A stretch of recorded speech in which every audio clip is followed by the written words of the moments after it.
गौरी बहन क्या बात है, आपको पहले कभी इतना दुखी नहीं देखा। सब ठीक तो है।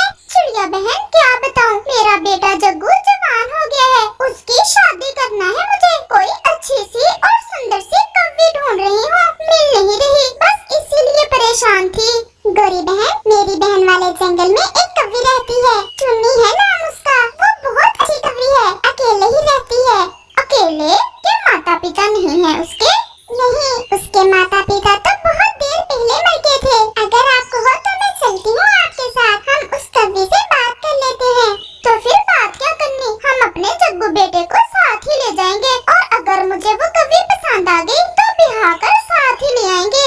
गौरी बहन, अब तो शाम होने वाली है, हम कल सुबह जाएंगे।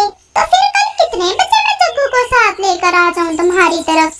जब आपका मन चाहे, मैं सुबह घर पर ही होंगी। अब चलो गौरी बहन, शाम होने ही वाली है। फिर गौरी कव्वी और चिड़िया अपने अपने घर की तरफ चल देती हैं। जंगल में रात हो जाती है, सब पक्षी अपने अपने घरों में सो रहे थे। कालू जी, आज मुझे रानो चिड़िया मिली थी, वो बता रही थी कि उसके बहन वाले जंगल में कोई कव्वी रहती है। मैं कल जा रही हूँ चिड़िया के साथ उसे देखने। क्यों, क्या देखना है तुमने उस कव्वी का? अपने जग्गू के लिए, अपने जग्गू के लिए पत्नी ढूंढ रही हूँ मैं। तुम्हें चिंता है नहीं, मैं तो दिन रात अपने जग्गू की शादी के सपने देख रही हूँ। कोई दहेज भी देंगे जग्गू के ससुराल वाले? दहेज तो नहीं मिलेगा, ससुराल में कौन है? वो कव्वी तो अकेले ही रहती है, गरीब सी है, माता पिता मरे हुए हैं। माँ, फिर मैं नहीं शादी करूँगा ऐसी गरीब कव्वी से, मैं तो कोई अमीर सी कव्वी देखकर उससे शादी करूँगा। जग्गू बेटा, ऐसे गरीब पक्षी सेवा बहुत अच्छे से करते हैं, 2-4 दिन सेवा तो करेगी हमारी, फिर अगर तुम्हें पसंद न आई तो कोई और ढूंढ लेंगे। फिर ठीक है मम्मा। वो ऐसे बातें करते करते सो जाते हैं। अगले रोज जैसे ही सूरज अपनी रोशनी बखेरता है, गौरी कव्वी अपने बेटे जग्गू को साथ लेकर चिड़िया की तरफ जाती है। चलें गौरी बहन, मैं जग्गू को भी साथ ही ले आई हूँ, मैं तो तैयार हूँ, बस तुम्हारी ही देर है। मैं भी तैयार ही बैठी थी। फिर वो सब दूसरे जंगल चल देते हैं। गौरी कव्वी तो बहुत खुश थी, उस कारण नहीं कि वो अपने बेटे की शादी करने जा रही थी, बल्कि इसलिए कि वो अपनी सेवा के लिए एक कव्वी लेने जा रही थी। वो दूसरे जंगल पहुंच जाते हैं। नमस्ते चिड़िया आंटी। नमस्ते चुन्नी बेटी। चुन्नी कव्वी बेटी, ये गौरी कव्वी है और ये इसका बेटा जग्गू है।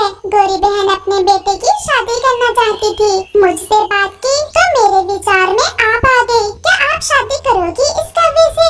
वो कव्वी शर्मा जाती है। आंटी, मेरा तो और कोई भी नहीं है इस जंगल में, जो आपको अच्छा लगे। गौरी बहन, आप भी चुन्नी को अच्छे से देख लें, बाद में फिरना लड़ती फिरना, दहेज वगैरह कुछ नहीं मिलेगा, 2 पंखों में दुल्हन ही लेकर जाना होगी। चुन्नी कव्वी बेटी, क्या क्या काम आते हैं आपको? आंटी, मुझे सब काम आते हैं। मैं भोजन की खोज कर सकती हूँ, मैं घोंसले की मरम्मत कर सकती हूँ, और मैंने तो नया पक्का लकड़ियों वाला घर बनाना भी सीख रखा है। चलो माँ, घर तो नया बनवाएंगे इस कव्वी से। चुप कर जाओ, मुझे स्वीकार है चिड़िया। तो फिर चुन्नी चलो, हम तुम्हें बिठाने आए हैं, आप हमारे साथ ही चलो। आंटी, आप पहले बैठे तो मैं आपके लिए कुछ फल वगैरह ढूंढ कर लाती हूँ। अब अपने ससुराल जाकर ही फल ढूंढ ढूंढ कर लाना। चलो, शाम से पहले पहले हमें लौट कर भी जाना है। ऐसे गौरी कव्वी अपने बेटे जग्गू कव्वी के लिए उस चुन्नी कव्वी को बिठा कर ले जाती है। गौरी बहन, अब मैं चलती हूँ, मुझे भोजन की खोज को भी निकलना है और शाम भी होने ही वाली है। फिर रानो चिड़िया अपने घर चली जाती है।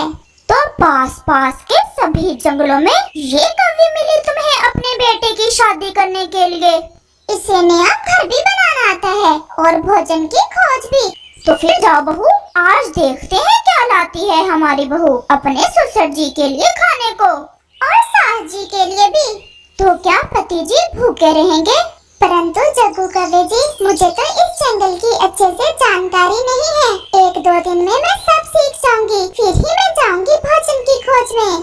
जब घर से बाहर निकलोगी तो सब सीख जाओगी। हम सब भूखे हैं, जाओ और भोजन ढूंढ कर लाओ। फिर वो कव्वी वहाँ से चली जाती है। उसे तो किसी दिशा का भी नहीं पता था, वो उड़ती उड़ती नदी की दिशा में निकल जाती है और वहाँ अब मैं उन सब के लिए भोजन कहाँ से लेकर जाऊँ? मुझे क्या पता अभी इसने जंगल में भोजन कहाँ से मिलेगा। वो ऐसे बैठी हुई थी कि उसकी नजर नदी के पानी पर जाती है। वहाँ कुछ आम नदी के पानी में बहते हुए आ रहे थे। वो बहुत खुश होती है। चुन्नी कौवी वो आम नदी से निकाल लेती है और तुरंत वो आम लेकर वापस लौटती है। अरे जग्गू, तुम्हारी पत्नी तो कितने स्वादिष्ट और रसीले रसीले आम ढूंढ लाई है, परंतु माँ हमें तो कभी आम मिले नहीं इस जंगल से। आप आम खाएं, पेड़ गिरने से आपको क्या काम। शाम हो जाती है और फिर रात। वो सब सो जाते हैं। चिड़िया, आपको तो अच्छे से पता है गोरी और कालू कौवे का, फिर क्यों उस छोटी कौवे की जिंदगी बर्बाद की आपने? कबूतर भैया, मुझे पता तो है कि गोरी और कालू उसे बहुत तंग करेंगे, परंतु आप देख लेना, वो कौवी अपने प्यार और बुद्धि से सब संभाल लेगी। भला ऐसे पक्षियों के साथ कौन रह सकता है? कबूतर भैया, आप कबूतर हो, कबूतरी नहीं हो। आपको नहीं पता, एक लड़की पक्षी होकर अपनी जिंदगी गुजारने के लिए सब बर्दाश्त करना पड़ता है। ऐसे ही मुझे पूरा विश्वास है, वो कौवी सब करेगी, परंतु अपना घर नहीं छोड़ेगी। तो फिर देखते हैं, मुझे तो ऐसा नहीं लगता। तुम बता रही थी कि लकड़ियों का घर बनाना आता है तुम्हें। हम भी कब से इस तिनकों के घोंसले में जी रहे हैं। अगर तुम्हें लकड़ियों का घर बनाना आता है तो बनाओ एक सुंदर सा घर, हम भी तो देखें तुम कैसा घर बनाती हो। जी माँ जी, मैं पहले सबके लिए भोजन ले आऊँ और फिर शुरू करती हूँ। परंतु माँ, मुझे आपकी मदद की जरूरत होगी लकड़ियाँ लाने में। मेरी माँ ने कभी काम नहीं किया, तो फिर आप चले जाना मेरे साथ, लकड़ियाँ ही तो लानी है। मेरे बेटे ने भी कभी काम नहीं किया। पिताजी, आपने भी काम नहीं किया होगा कभी। मैं सब कर लूँगी, मैं अकेले ही लकड़ियाँ ले आऊँगी। फिर वो कौवी वहाँ से चली जाती है। बहुत अजीब सी कौवी है, लड़ाई का तो मौका बनने ही नहीं देती, जो भी कहते हैं सब कर लेती है। माँ, मुझे तो ये एक अच्छी और सच्ची कौवी लगती है। अगर ये दहेज नहीं लाई तो क्या हुआ, बुद्धिमत्ता तो है इसके पास।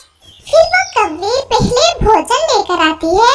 वो भोजन सबको देकर फिर से चली जाती है और फिर घर बनाने का सामान इकट्ठा करती है।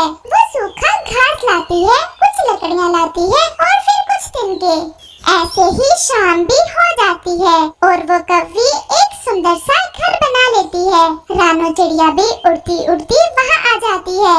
चुन्नी बेटी, कैसे लगे आपको अपने ससुराल वाले? सब ठीक है?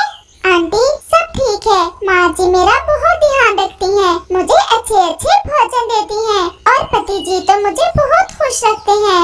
गोरी कौवी बैठी ये सब सुन रही थी और फिर गोरी कौवी रोने लग जाती है। चिड़िया, आपने तो मुझे बहू नहीं कोई देवी ढूंढ कर ला दी है। आज मैं मान गई कि सास कैसी भी हो, बहू अपने प्यार और बुद्धिमत्ता से सबके दिल जीत सकती है। चुन्नी, मेरी बेटी, आप बहुत अच्छी हो। कल से हम सब मिलकर भोजन लेने जाएंगे और सब काम मिलकर करेंगे। मेरी माँ नहीं थी, मुझे माँ मिल गई और मुझे क्या चाहिए इस जीवन में।